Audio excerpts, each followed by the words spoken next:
What is up, Z Fighters? It's Manga Adventures, and today we'll be starting a new What If starring the version of Gohan who got little to no attention in the actual series. If you enjoy the story, make sure to like, comment, and subscribe so I know you want a part 2. But enough shameless promotion, let's jump right in. 13 years. That's how long Gohan was fighting the androids. He was desperate to protect the world his father and friends left behind, but failed every time. So many people died. No matter how hard he trained, it was never enough. What was he missing? I guess that question will never be answered, because now he's dead. His last thought was that he hopes Trunks will survive and defeat the androids one day. Huh? Gohan awakens in front of King Yama's desk, confused on how he got there in the first place. Son Gohan, the other warriors had high hopes you would defeat the androids, but my workload hasn't lightened yet. King Yama flips through his books. Though you put yourself out there managing to save people during your time as the protector of Earth, despite the overwhelming odds. Also, you did help your father defeat Frieza, who was a major pain. And since I couldn't give him his body, I'll allow you to keep yours instead. If you're anything like Goku, I'm sure you would enjoy training with King Kai. King Kai? Gohan has heard that name before. He's the one who trained his dad after he died the first time around and coordinated the wishes during the events of Namek.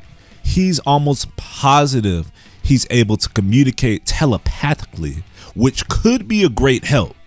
Gohan flies down Snake Way in a matter of seconds. When he arrives on the small planet, King Kai almost mistook him for Goku because of the gi, but Gohan explains who he is and what's been happening on Earth. That sounds terrible. What can I do to help? King Kai says in shock. Is there any way you can contact the Namekians so we can use their Dragon Balls? Gohan asks with hope in his eyes. It takes him a second to find them, but King Kai does locate New Namek. The Namekians are eager to help after the Z-Fighters save their world, and it doesn't take long to summon Porunga. The first wish is used to bring back Gohan, which causes his halo to disappear. While he and King Kai waited for them to gather the Dragon Balls, they came up with 2 more wishes. One is to bring a Namekian to Earth so they can have their own set of Dragon Balls. Dende volunteers for this job since Gohan saved his life all those years ago. And with their last wish, they bring Gohan and Trunks to Yardrat, King Kai waving goodbye before he leaves. Trunks arrives on the foreign planet confused, but cries tears of joy when he sees Gohan in front of him. I thought you died. What's going on? We've been fighting the androids for so long, and that's mostly my fault. I was never a fighter, so I couldn't find a way to properly train you. But here we can master our ki and become strong enough to defeat the androids together. Trunks doesn't hesitate to agree, and the people of Yardrat are happy to train the 2 Saiyans since Gohan defeated Goldo and the Ginyu Force caused quite a bit of trouble for their planet. A year of ki control and proper guidance is just what the half-breeds needed. This, mixed with their bodies finally relaxing by means of meditation after years of non-stop fighting, caused them to see significant gains, especially Gohan due to his keen mind and quick understanding of the concepts, which allowed him to apply the training to not just his base, but Super Saiyan as well, discovering grade 4. During the same year, the 2 also learned some techniques.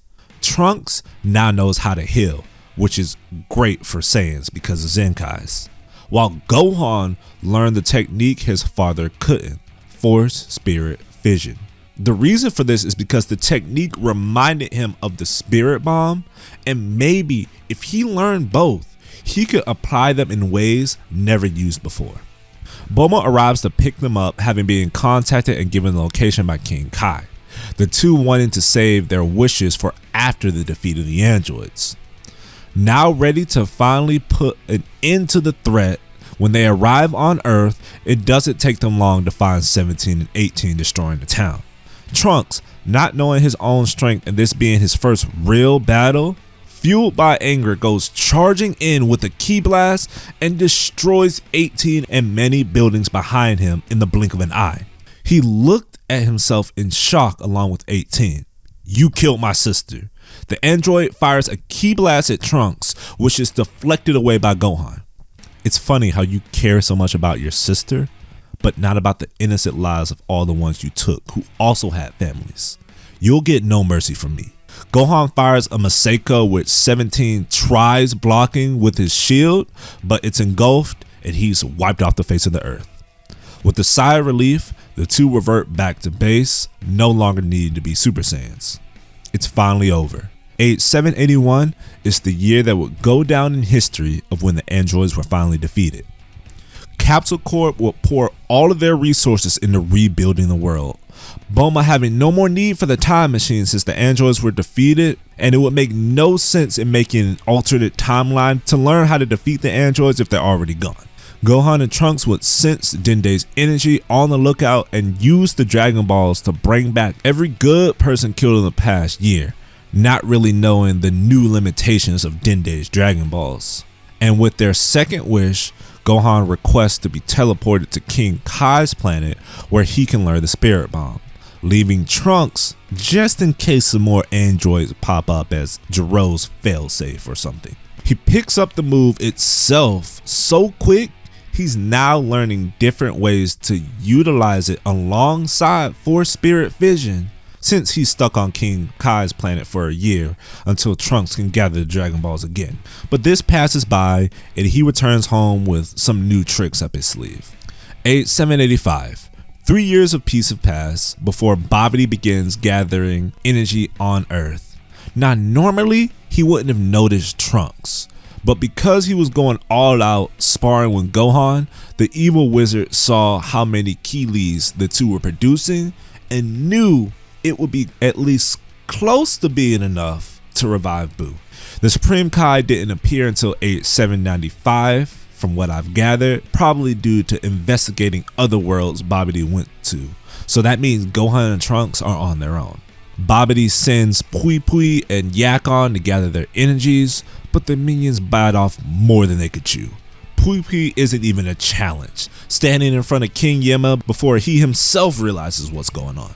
Yakon tries absorbing Gohan's energy, but this isn't a 1v1, so Trunks attacks while his guard is down, destroying the beast. Babidi is now pissed. 2 of his 3 warriors defeated without gathering any energy. He orders the board to make sure the energy is gathered. The Demon King challenges them with confidence, but the 2v1 is more than he can handle. But he knows he can overcome this by targeting the weakest link. So when the opportunity presents itself, he spits on Trunks, who instinctively blocks the attack and turns to stone. Deborah tries doing the same thing to Gohan, but he's already caught on and dodges with ease. Without your ward, you're unable to defeat me. Gohan glares at the Demon King. Turn him back, or else. I'll turn him back after I kill you. Gohan, not liking that answer at all, charges up his ki higher than anything before. Electric sparks surrounding his body. The entire city he's in begins to shake, and even Deborah is visibly afraid of his power. As soon as he's done, he doesn't give Deborah a chance to move. He immediately punches him square in the face, which sends him flying through the city. But before he can land or catch himself, Gohan was already behind him, kicking him upward through the clouds and finishing him off with a Maseko. The beam so large it was seen all across the world as it pierced through the atmosphere. With his defeat, Trunks returns to normal. He immediately apologizes for letting his guard down, but Gohan is just glad he's okay. All while Babidi watches through his crystal ball with frustration as he didn't get nearly enough energy to revive Boo. And now, even Deborah is gone. He'll have to rely on random humans to gather his energy, and the speed of the progress pisses him off even more. It takes close to a year before Dende is able to track down Babidi's location after noticing humans seemingly disappearing because Babidi was getting impatient. Giving the location to Trunks and Gohan, they take out the wizard with little resistance. The two then gather the Dragon Balls to wish back everyone killed by Babidi and his minions in the last year. Since we already summoned the dragon, should we use the second wish for something? Trunks asked. I can't think of anything at the revival of the androids 17 and 18. A raspy voice shouts from the distance, dropping a newspaper that displayed the defeat of the androids many years ago.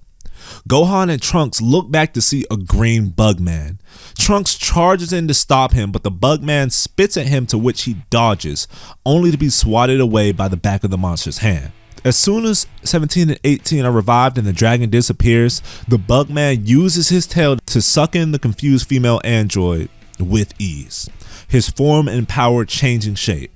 Sensing just how powerful the beast became, Gohan immediately revs up to Super Saiyan 2, clashing fists with the monster, the shockwaves blowing away the nearby building. Though, he quickly backs away and uses a solar flare to blind everyone and absorb 17 in the confusion, laughing after doing so. Looks like it didn't take long for me to achieve my perfect form. Who are you? Gohan shouts as his body is frozen in fear. My apologies. I was in a rush and didn't introduce myself. I am Cell, the bio-android created by Dr. Gero's supercomputer, made up of Earth's greatest warriors. If you were made by Gero, how are you this powerful? You dwarf 17 and 18 in every way. Yes, well, I have you to thank for that.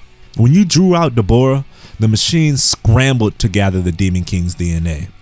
Thanks to that, my imperfect form was just as strong.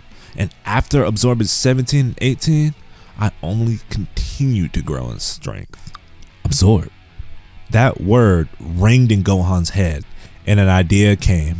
He risks everything and charges forward at Cell, who cockily awaits for the attack to hit as a test of his new strength, only to be caught off guard when 17 comes flying out his body. What? Gohan doesn't give him a chance to react, kicking him in the stomach, sending 18 out as well. How are you doing this? A technique I learned on Yardrat, but never had the opportunity to use. Force, Spirit, Vision. After Gohan's sentence, he immediately wipes away imperfect Cell with a point-blank ki blast. That could have been bad, Gohan. I never realized how amazing that technique could be. Neither could I. We just got lucky with this type of opponent. But the battle didn't seem to be over. 17 and 18 awakened, frustrated and confused. Trunks was ready to attack, powering up to Super Saiyan, but Gohan puts his hand in front of him and walks toward them. In this rare situation, you two are the victims, being revived just to be absorbed by that monster. It seems even after death, Dr. Gero has his grip on you. So I'm giving you one chance. Come with me or waste this second opportunity at life. Fearful of the glare at the still Super Saiyan 2 Gohan, the two agree, following him to Capsule Corp, while Trunks was on constant guard, not turning off his Super Saiyan for a second.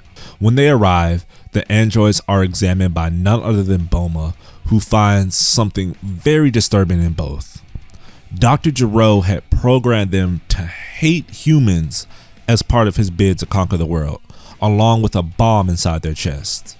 Is there any way to change their programming and remove the bombs? Gohan asked. It's worth a shot, Bulma replies. So, as she starts this long process, the two Saiyans are visited by the Supreme Kai, Shin, and his assistant, Kibito. The two go on guard, but King Kai talks to Gohan telepathically, explaining who they are, and that he told them that they killed Babidi, preventing the arrival of Majin Buu. You've truly done your universe a great service. I just wanted to personally thank you. Shin holds out his hand to Gohan. To think mere mortals could have defeated Deborah. Kibito holds his head up high. If there's anything we can do, just say the word, Shin offers. Gohan is content, not knowing what he could possibly need, but Trunks has one request. Is there any way you can make me stronger? He asks with a level of sincerity that surprises even Gohan. I've been a burden in these last few battles, and I want to help protect this world as well, so please. Shin ponders for a moment before saying, there is one method. Kibito immediately objects, assuming what he's about to say. You can't possibly mean these mortals shouldn't be allowed to enter our world. It's not a problem, Kibito. It's the least we can do. Would you also like to go, Gohan? Nah, this is Trunks' journey of strength, not mine. I can't wait to see how strong you'll get. Trunks is teleported to the world of the Kais, where he's tasked with pulling the Z Sword, for which if he does, he'll be given amazing power. At first, it wouldn't even budge while he's in base, but after he transformed to Super Saiyan, although it was a struggle, he managed to pull out the sword, and thus he would begin his training, which would go without a hitch. It doesn't take long for him to get used to the weight of the sword, and after that, he puts his Yardak training to the test, focusing his ki into a single point, in this case, the Z Sword. This mixed with image training plus the motivation to surpass Gohan helps him unlock Super Saiyan 2 within the year. Now one with the Z Sword, Shin has one final test. Is he able to cut the universe's hardest metal? Taking this very seriously, Trunks powers up to Super Saiyan 2, focusing all his ki into the sword, and with a quick slash, he's able to cut the metal cleanly in half. Proud of his progress, he returns home with his head up high. But when he steps into Capsule Corp, he's given a not too eager greeting by Android 18. He puts his hand on the sword, but 18 just rolls her eyes and calls Bulma to the front, who explains to her son what has happened in the past year. After the androids reprogrammed and became much less hostile, they had no other choice but to stay in Capsule Corp, and whenever they weren't helping around, the two would spar with Gohan, thinking if they become stronger, they can beat him and leave this joint. And while they did get stronger, it wasn't a big deal, because eventually 18 got tired of this and became content with her life helping out at Capsule Corp. The only reason 17 continued to spar with Gohan is because the two formed a bond, talking about nature. 17 even feels comfortable enough to share his dream he had before becoming an android of wanting to be a park ranger. But because of the horrible things he did in the past, he knows this could never happen. Feeling bad for his new friend, Gohan gathers the Dragon Balls and wishes that everyone on Earth forgets the horrible things Android 17 and 18 did. These memories are replaced with images of Android 19 and 20, causing the damages to the world to be placed onto them. This allows 17 to become a park ranger like he wanted, and 18 to get that cushy job as a desk receptionist for Capsule Corp. Although this information is jarring to say the least, Trunks accepts the judgment of Gohan. He goes to see his master, who comments how much stronger he's gotten. Trunks is eager to show him the results of his training, charging up to Super Saiyan 2, and Gohan responds in tandem with his Super Saiyan 2. But before the two clash, we'll cut away to Beerus having a conversation with Shin, who, inspired by seeing the progress and wanting to improve to protect his world by Trunks, confronts Beerus about not doing his job.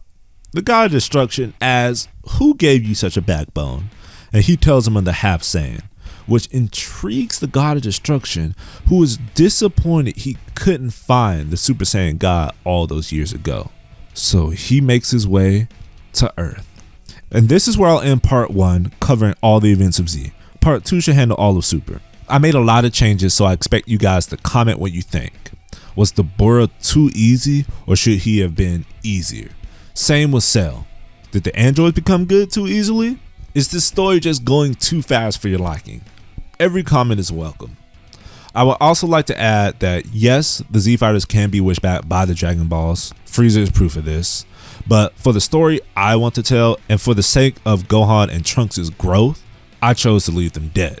Sorry if this upsets you. But if you like the choices I made, make sure to like and subscribe. It would mean a lot. And until next time.